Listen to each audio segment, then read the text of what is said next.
Hi everyone, Einat Kessler here with a new video tutorial, and today we're making a maze mini album.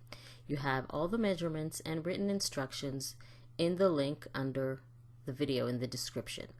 So what you need to cut is 7 squares. Again, you have all the measurements in the link in the description below the video. So you need to use double-sided cardstock and pre-cut those 7 squares. And you might know this project as a maze card, but we're going to add a special feature that allows it to be a mini album, and that is spines. Once we add the spines, it allows us to add the photos in without the mini album becoming too bulky. All the squares are marked with letters from A to G, and we're going to start with the square C, and we're going to first start by scoring at 3.5 and then at 3 5/8. Our first few spines are going to be 1/8 of an inch wide. And again, I remind you, you have all the measurements that you can download free of charge in the link in the description under the video. Next, for square D, again, we're going to make an 1/8 of an inch spine. And we're going to do that with all our squares so we can have more room to add our photos and even some cover papers. And now square E, we're already going up to 1/4 of an inch spine. And that would also allow us to do all the folding and the closing of the mini album without making it too bulky. For our last square, which is square G, we're going to score at 5.5 and 5 3/4. Again, 1/4 of an inch spine. For our first two squares, A and B, we are only going to score them in the middle without making any spine for them, because they're the first ones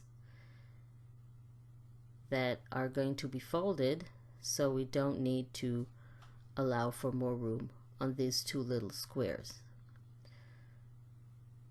So you can use your scoreboard or just fold them in half.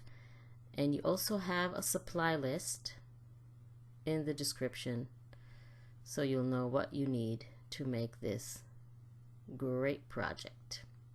So now that we have all our squares scored, we can go ahead and start folding them according to the score lines that we made before. And always use a bone folder to burnish your folds. Now, the way we are attaching all of them, you have to decide which side you want up. We're going to fold our square and then place the next square horizontally on our desk. Apply glue to the bottom of our first square and attach it to the next square while the fold line is towards the bottom, like this. And then you simply go on to attach all other squares. So square C is going to be attached to square B. And what we're going to do is take square B, fold it in half, align it with square C while the fold is towards the bottom or the right. Apply the glue on the bottom of square B and attach it. So we are starting from the smallest square and then going on according to the sizes of the squares and attaching them. Always make sure that they open where they want them to open. Next, square C is going to be attached to square D. Again, you need to fold them first, both of them. And you have spines here, so you have 2 fold lines, so you need to fold them both and burnish them with your bone folder. You see the spine? It gives you the space that you need to add the photos. So you align it with square D, apply glue to the bottom of square C, and attaching it to square D.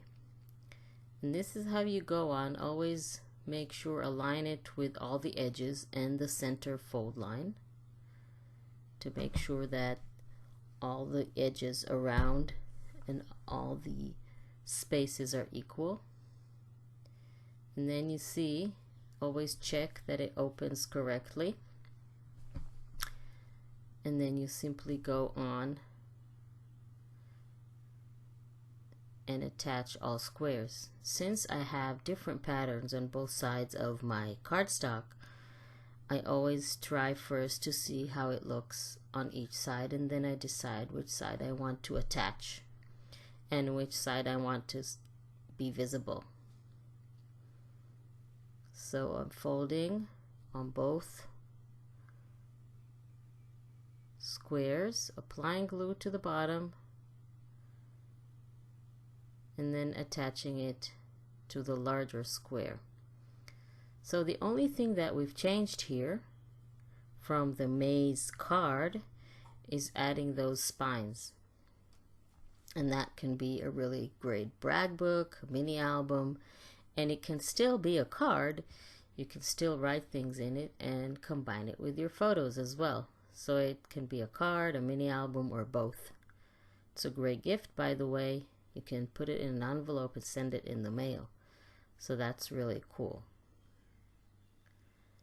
Again, apply your glue to the bottom and attach it like this, aligning it with the edges and the fold lines in the center. And look how it looks great. I love it. And finally, this is our last square. Let's fold it on the other fold line as well. Here you have 1/4 of an inch spine already. Okay, and let's see on which side to attach. This is the right side. So we apply glue to the bottom and then attaching it to our square. Now the next step, what I did is I cut some cover papers, which also you have their measurements in the cutting guide and instruction that you can download from the link in the description under the video. You can add photos, you can add cover papers, you can combine them. It's really up to you. So basically the cover paper phase is optional. You don't have to do it, only if you want to. I'm just adding them to create more contrast and add more color and show you how it can look. But it's absolutely optional. And I'm not adding cover papers to all the sides and all the pages, just some of them where I want more contrast and more color. And I always align it with the edges to make sure it looks really pretty.